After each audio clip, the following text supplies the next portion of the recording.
बच्चों, आज के समाचार हम प्रत्येक जन के दिल को स्पर्श करना चाहिए, क्योंकि प्रभु यीशु ऐसी बड़ी बात हमारे समक्ष रखे हैं कि हमें 3 चीज बताते हैं।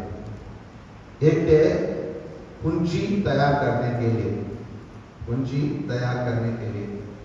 हम लोग के पास, सबके पास पूंजियां हैं, है नहीं है? कहाँ है? स्टेट बैंक में। हम लोग फादर सिस्टर लोग में कहाँ पूंजियां हैं? विभिन्न प्रकार संस्था चालू करने में रहता है। आत्मा को बचाने में नहीं है, विभिन्न संस्थाओं जहाँ भी हमारे फादर लोग है ना, अलग अलग संस्थाएं एस्टैब्लिश करना में, स्थापित करने में अपना पूंजियों रखते हैं। लेकिन प्रभु यीशु कुछ बताते हैं। लूका समाचार 12:24 के पढ़िए। जहाँ हमारी पूंजी है, जहाँ हमारा पूंजी है वहीं हमारा हृदय भी रहेगा। वहाँ हमारा हृदय भी रहेंगे। तो यही चीज को समझाने के लिए प्रभु यीशु आगे है ना कुछ एक दृष्टांत के रूप में वो बताते हैं। और 35 को पढ़िए। तुम्हारी कमर कसी रहे, तुम्हारे कमर कसते रहे, और तुम्हारे दीपक जलते रहे। तुम्हारे दीपक जलते रहे। कमर कसते रहे, कमर मतलब हमारा है ना, हमारा जीवन है ना, जो हमारे लिए दिया गया वो हमेशा है ना जीवित रहे। हम लोग बहुत सारे विशेषण को प्रयोग करते हैं। जब हमारे बच्चे या हमारे रिश्ता के बच्चे के बारे में जब हम प्रश्न कर लेते हैं, ये कौन है, ये क्या करता है, ये बोलते ये मेरा चाचा का लड़का है, तुरंत हम बताते हैं ये फालतू है। बताते नहीं बताते, क्यों बताते हैं? वो कुछ करता नहीं है, पड़ा रहता है फादर, कमरा बंद कर देता है, मोबाइल पकड़ लेता है, उसके अंदर जाता है, फिर 1 बजे घर से बाहर निकलता है खाने खाने के लिए, फिर चले जाता है, फिर 8-9 बजे शाम को बाहर निकलता है। तो ऐसे व्यक्तियों के लिए वो हो सकता है, हम प्रत्येक जन के लिए क्या प्रभु यीशु क्या कहते हैं? हमारा दीपक चलते रहे। मतलब हमारा दीपक मतलब हम ईश्वर के साथ चलना और जीना, हमारे साथ चलते रहे। दुनिया की चीज हमारे लिए, दुनिया के रीति के अनुसार, अनुकूल के अनुसार चलने के लिए बहुत सारा है ना, मतलब रास्ता हमारे लिए रखता है और बहुत सारा मौका हमें प्रदान करता है। हम लोग जैसे जैसे बाजार जाएंगे तो बाजार में हमारे दुनिया के अनुकूल बहुत सारे चीज को प्राप्त करने के लिए बहुत सारे दुकान है। कपड़ा का दुकान है, दवाई का दुकान है, किराना दुकान है, मटन का दुकान है, सब्जियों का दुकान है ना, बहुत सारे साधन है। उसी के अनुसार अनुकूल हम चलते रहेंगे, हमारा दीपक चलते नहीं रहेगा, शरीर चलते रहेंगे, शरीर सुरक्षित रहेंगे। शरीर उन सभी चीजों को अपनाने के कारण लोग हमारा शरीर को बीमारी से बचा सकते हैं, लेकिन हमारे आत्मा को बचाना मुश्किल है। इसलिए मत्ती के सुसमाचार में प्रभु यीशु अध्याय 16:26 में कुछ कहते हैं, पढ़िए। मनुष्यों को इससे क्या लाभ है? यही वाले सारा संसार प्राप्त कर ले, अपना जीवन गवा दे। यही चीज को प्रभु यीशु बताना चाहते हैं, क्योंकि मानव हम लोग अन्य प्राणियों के रूप में बनाए नहीं गए। कहा जाता है तो हम लोग अगर सभी प्राणियों को, सभी जीवन को देखेंगे तो उसी में अलग अलग कैटेगरी में ईश्वर ने बनाया है, अलग अलग कैटेगरी में बनाया है, और उसमें सर्वश्रेष्ठ हम प्रत्येक मानव बनाए। सो हम प्रत्येक जन को एक मानव के रूप में बनाने के कारण ईश्वर क्या करता है, हमसे अपेक्षा करता है कि हम अपने आत्मा को रक्षा करें।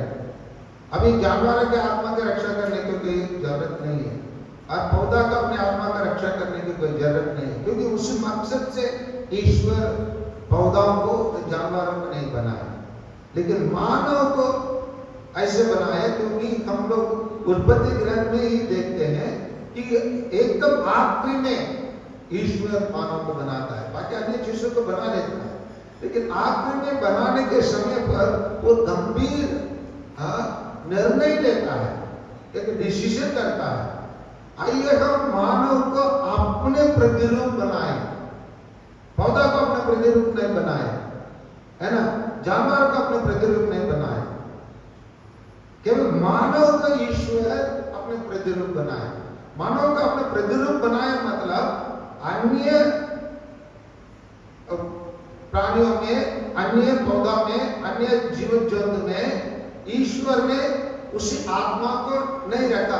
अपने प्रतिरूप का वही लक्ष्य और वही महत्व, शाश्वत चीज, वही आत्मा को नहीं रखा।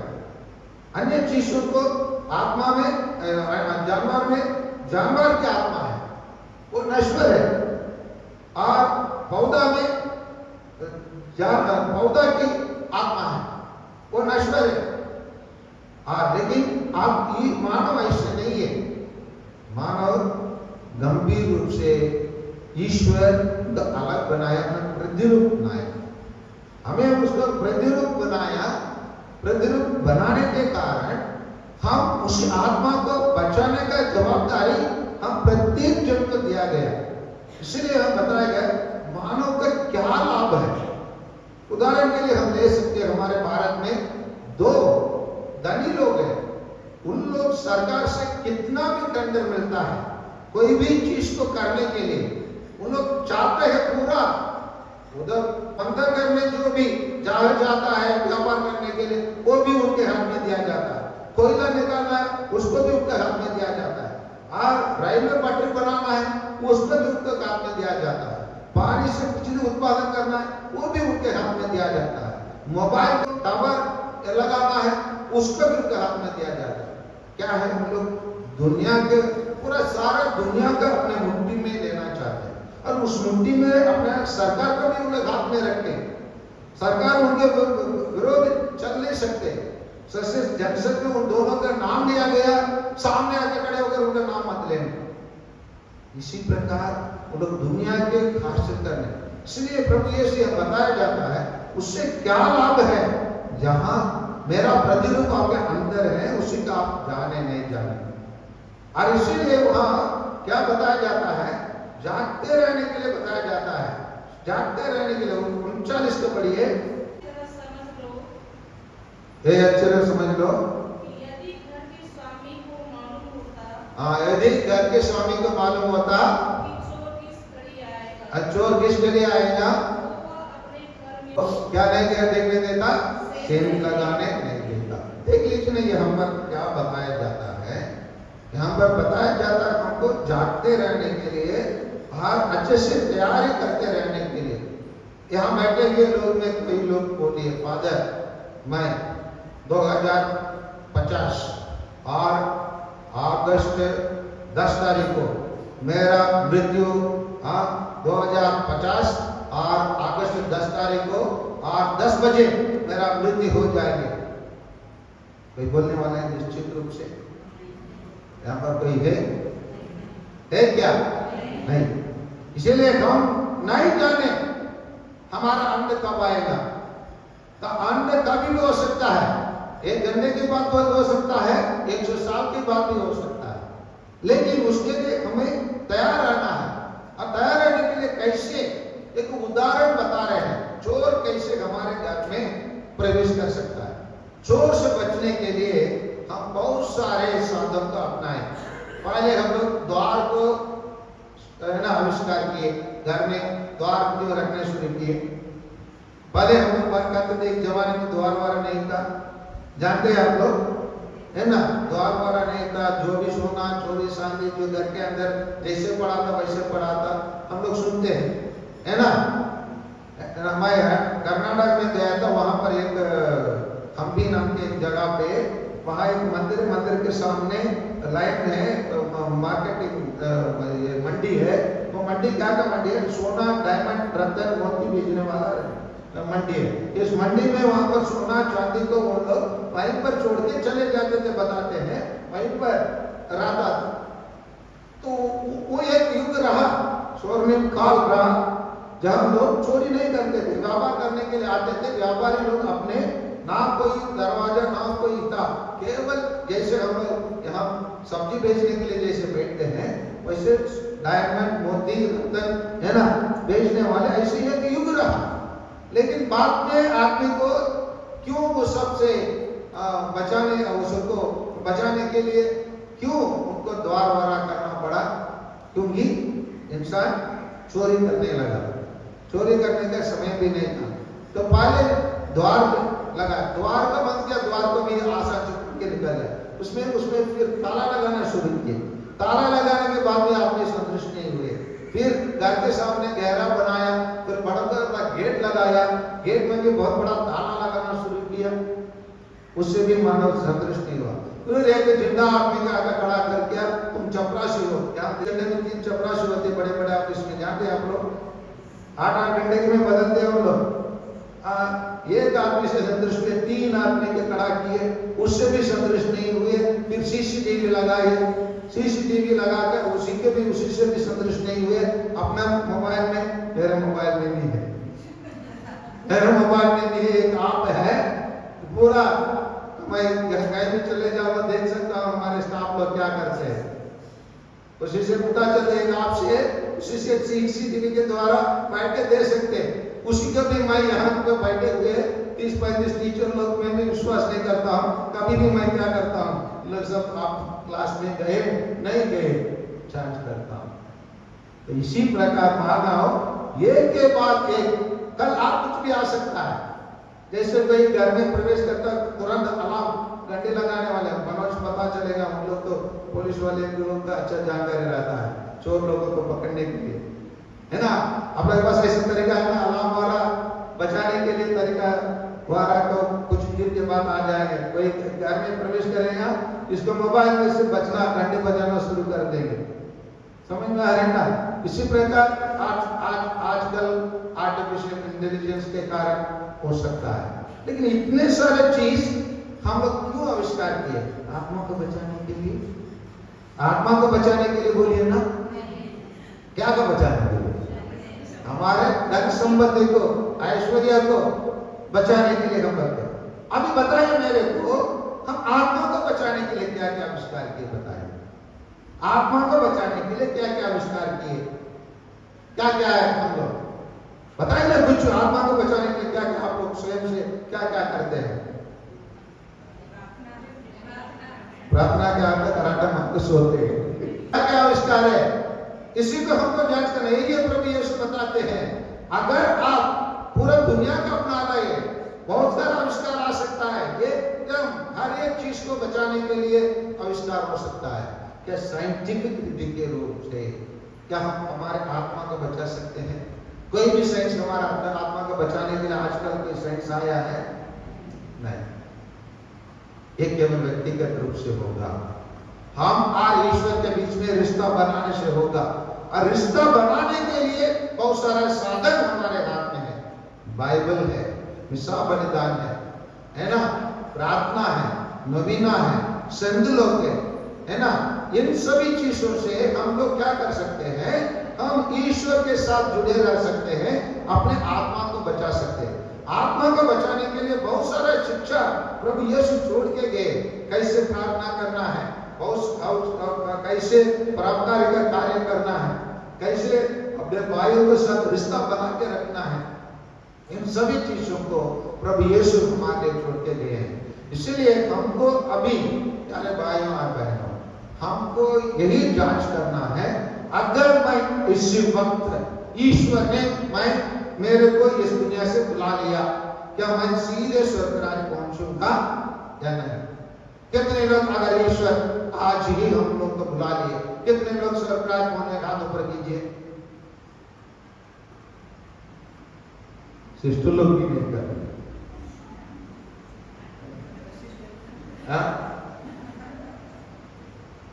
तो इसका मतलब we are all are disqualified. समझ में आ रहा है ना? हम लोग सब अयोग्य हैं। हम कोई गारंटी नहीं दे सकता है, लेकिन मैं ये पूछ रहा, आप लोग में कितने लोग आज का एक जगह में चले गोंदा के पास मेन रोड पे 1 एकड़ जमीन मिल रहा है, कितने लोग उसका खरीदने के पास जमता है? आप ऊपर कीजिए। है जमता है नहीं है? अरे मैं नहीं मांग रहा, पैसा नहीं मांग रहा, मैं कम से कम बोला आप आ जाए। दुनिया की चीज को हम खरीद सकते हैं। इसीलिए सिकंदर अलेक्जेंडर कहता है कि अरे भाई मैं तो पूरा दुनिया का अपनाया, लेकिन मैं एक डॉक्टर दुनिया में किसी को खोज के लेके आओ, मेरे जीवन के 1 घंटे मेरे जीवन को जारी रखने के लिए 1 घंटे मेरे को जीवन का आगे बढ़ा दे दो, मैं उसको मेरा सब कुछ, मैंने जितना भी मैं दुनिया में जीत के आया उसका सब दे दूंगा। अपने जीवन के अंत में ये महसूस किया कि मैं दुनिया के जितना प्राप्त करने के बावजूद मेरे से बढ़कर एक है, मेरे से शक्तिशाली एक जन है, वो ये ईश्वर। वही जब चाहा मेरे को इस दुनिया से निकालने के लिए, कोई भी दुनिया का कोई भी डॉक्टर, बहुत सारे डॉक्टर लोग आते हैं, कहा जाता है उनके पास कोई भी मृत्यु जैसे व्यक्ति को लेके जाने से जीवित हो जाता है, जीवन आ जाता है, कहकर बहुत सारे डॉक्टर प्रसिद्ध होते हैं। लेकिन याद रखिए वो डॉक्टर भी एक दिन मर जाता है। फिर आज का कोई डॉक्टर जितने लोगों का दवाई देकर दूसरे लोगों का जीवन दिया, आज तक जिंदा है, तो एक डॉक्टर का नाम बताइए। मैं अपना स्कूल अपना एडमिशन के दे देता हूँ, भैया आप देखभाल करो बोलिए। फिर कोई डॉक्टर नहीं, गंभीर रूप से सोचने की बात है।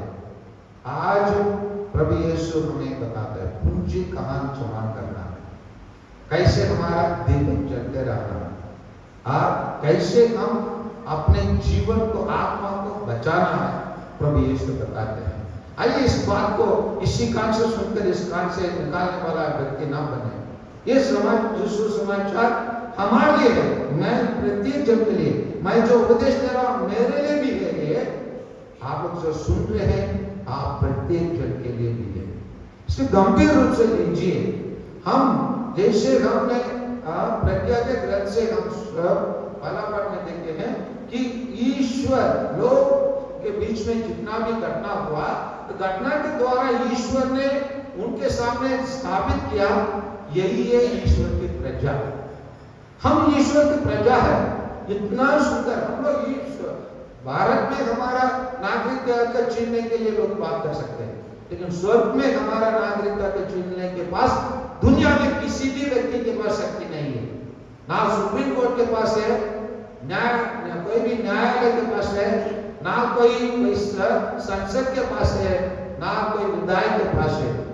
कितना भी महान शक्ति हमारे हाथ से स्वर्ग की नागरिकता को छीन नहीं सकते हैं, अगर हम अपने आत्मा को बचाने के लिए काम कर रहे हैं। इसलिए आइए प्यारे भाइयों और बहनों, इसी सुसमाचार का काम गंभीरता से लीजिए और अपने आप से प्रश्न करें, मेरा पूंजी कहाँ है? क्या मैं अपने कार्य से, क्या मैं अपने आत्मा को बचा सकता हूँ? क्या ईश्वर कोई भी किसी भी व्यक्ति पर मेरे को अपने पास बुलाने के लिए बुलाएंगे, या मैं तैयार हूं उसके लिए? ये 3 प्रश्न के लिए आइए हम अपने जीवन के द्वारा उत्तर खोजें। आमीन।